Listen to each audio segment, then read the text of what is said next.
আপনারা কলকাতায় বেড়াতে আসলে এই মার্কো স্ট্রিটে থাকতে পারেন। এটা হলো মার্কো স্ট্রিট। যদি না চিনেন বলবেন যে আমি হোটেল দ্য ক্রিস্টালের সামনে যাব, অথবা দ্য ক্রিস্টালও যদি না চিনেন পাশে আছে কটন গ্যালারি, বলবেন যে কটন গ্যালারির সামনে যাব, তাহলে আর রাস্তা বিব্রত হবেন না। কটন গ্যালারির সামনে আপনাকে ড্রাইভারে নামিয়ে দিবে। আর এটা হলো একটা মুসলিম হোটেল, এখানে সব ধরনের খাবার পাওয়া যাবে, দামও কম আছে, এখানে ভালো মানের খাবারও পাবেন, এখানে খেতে পারবেন। এখানে হোটেল বা গেস্ট হাউসের অভাব নেই, যে কোনো গেস্ট হাউসে বা যে কোনো হোটেলে থাকতে পারবেন। এই জায়গাটার নাম হলো মার্কো স্ট্রিট। এখান থেকে মানি এক্সচেঞ্জ, সিম তোলা, তারপর বাস, বাংলাদেশ, কলকাতা টু বাংলাদেশ বাস, কলকাতা টু ঢাকা বাস, সব বাস আছে। চট্টগ্রাম পর্যন্ত যায় বাস, কলকাতা টু চট্টগ্রাম পর্যন্ত বাস আছে, আপনারা চাইলে তাও নিয়ে নিতে পারেন। বাসের টিকিটও কাটতে পারেন। এখানে অনেক ধরনের গেস্ট হাউস আছে, আপনারা চাইলে গেস্ট হাউসে উঠতে পারেন। গেস্ট হাউসের ভাড়া একটু কম, হোটেলের ভাড়া একটু বেশি। এখানে আশেপাশে অনেক হোটেল রেস্টুরেন্ট আছে, আপনারা চাইলে উঠতে পারেন।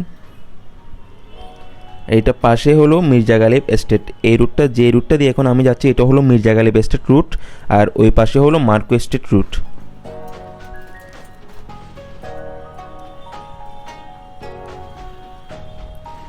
এখানে ছোটো ছোটো অনেক দোকান আছে, যেখান থেকে আপনি আপনার নিত্য প্রয়োজনীয় জিনিস কিনতে পারবেন। সাবান, শ্যাম্পু, টুথপেস্ট, যা লাগে সব কিনতে পারবেন। এটা হলো দেশ ট্রাভেল বাসের কাউন্টার, আর এটা হলো গ্রিন লাইন বাসের কাউন্টার। এখান থেকে বাংলাদেশ কলকাতার বাস চলাচল করে, আপনারা চাইলে এখান থেকে বাসের টিকিটও করতে পারেন।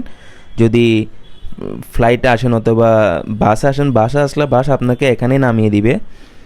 যদি ফ্লাইটে আসেন, এখানে হোটেল উঠলে এখান থেকে বাসের টিকিট করতে পারবেন।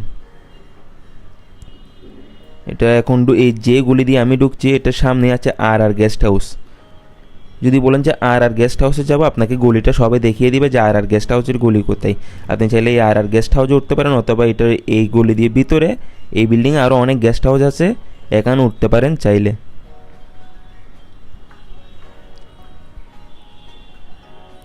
আমি উপরে যাচ্ছি, আমি কোথায় কোন হোটেলে উঠেছি, কোন গেস্ট হাউসে উঠেছি, ওটা আপনাদেরকে দেখানোর জন্য। পাশে এটা আরেকটা গেস্ট হাউস, এটাতেও আপনারা চাইলে উঠতে পারেন।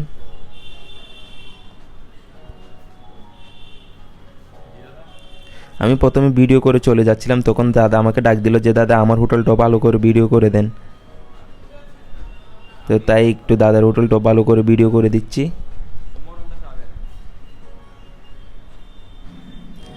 এই গেস্ট হাউসে উঠতে পারেন। এই গেস্ট হাউসের ইয়াগুলো ঠিক আছে, রুমগুলো ঠিক আছে। 12,500 থেকে শুরু, 1,000-1,200 এসি, ডাবল রুম এসি 1,000-1,200 পর্যন্ত আছে, কিন্তু সর্বনিম্ন 500 থেকে শুরু।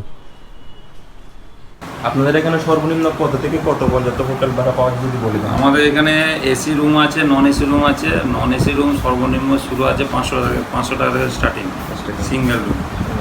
বাকি সব ম্যাক্সিমাম ডবল রুম আছে, 1,000-1,200, বড় রুম নিলে আরও বড়টা আছে রেট। হোটেলের ঠিকানা।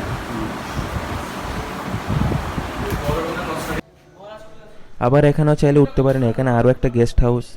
এখানে গেস্ট হাউসের অভাব নেই, অনেক গেস্ট হাউস আছে, আপনি যেটা আপনার দামে পোষাবে ওটাতেই উঠবেন, দেখবেন কোনটা ভালো। আমি মনে করি এই গেস্ট হাউসটাও ঠিক আছে।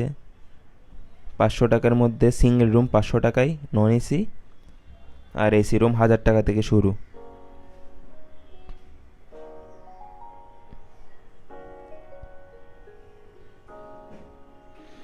এটা বিল্ডিংয়ের 3য় তলায়। খুবই সুন্দর ডেকোরেশন করেছে, ডেকোরেশনগুলো খুবই সুন্দর।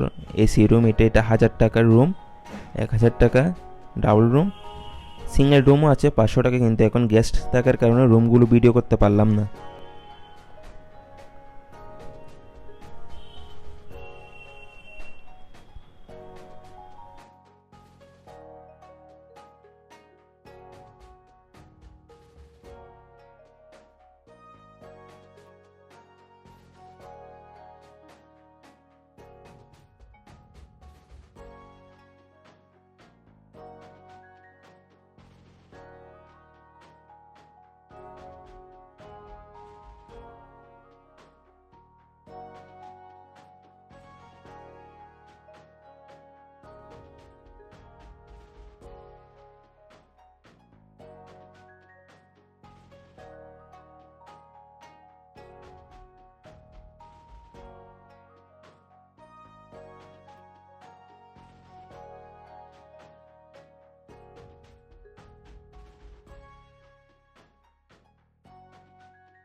এটাও একটা গেস্ট হাউস, এখানেও চাইলে উঠতে পারেন এই গেস্ট হাউসে। আরও গেস্ট হাউস আছে। এবার আমি উপরে যাচ্ছি, যে গেস্ট হাউসে আমি উঠেছি ওটা আপনাদেরকে দেখাবো।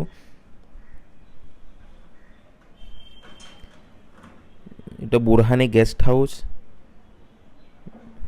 এটা হচ্ছে বুরহানি গেস্ট হাউস। সামনে আমি যেটাতে উঠেছি এটা হচ্ছে নওয়াজ গেস্ট হাউস। এদিকেও গেস্ট হাউস আছে।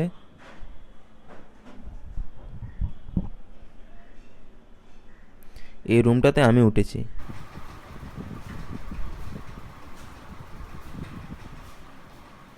এই রুমটা আপনারা পেয়ে যাবেন 600 টাকায়, ডাবল বেড এসি রুম।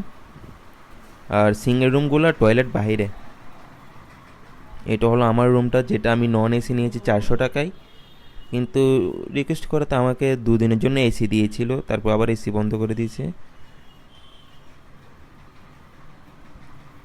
এই রুমটা আমি নিয়েছিলাম 400 টাকায়, সিঙ্গেল রুম। আপনারা চাইলে ডাবল রুম এসি নিতে পারেন 600 টাকায়। এটা হলো যারা সিঙ্গেল রুম নেবেন তাদের জন্য বাথরুম। সিঙ্গেল রুমে অ্যাটাচ বাথরুম নেই, বাথরুমগুলো আলাদা। আর যেগুলো ডাবল রুম ওগুলোতে বাথরুম অ্যাটাচ বাথরুম আছে, শুধু সিঙ্গেল রুমের বাথরুমটা আলাদা।